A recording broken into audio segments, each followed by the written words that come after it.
Sakit gece ama içim kışkırır. Ağrı yavaş yavaş her tarafı bürüyür. Güzgüye baxıram görürəm amma mən deyiləm. Səni çox sevdim, özümü itirəcək qədər.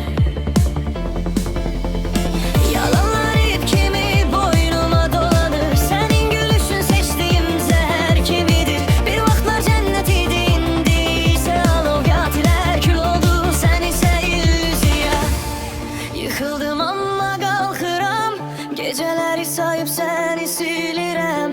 Yaralarımdan yeniden doğuluram, artık evvelki mən deyiləm.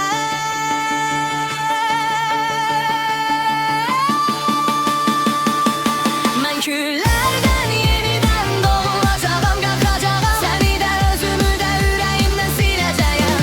Göz yaşları artık zəiflik deyil, indi güc içimdə.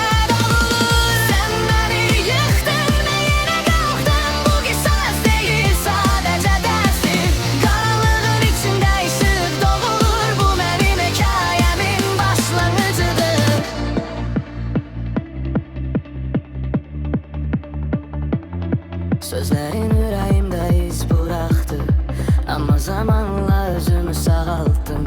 Sensiz yolu daha aydın görürəm. Sen benim en büyük sonum idin. Artık tek kalmaktan korkmuram, çünkü karanlıkta özümü taptım. Senin kölgenden azad oldum, indi güçlüyem, bu son değil, başlangıçtır.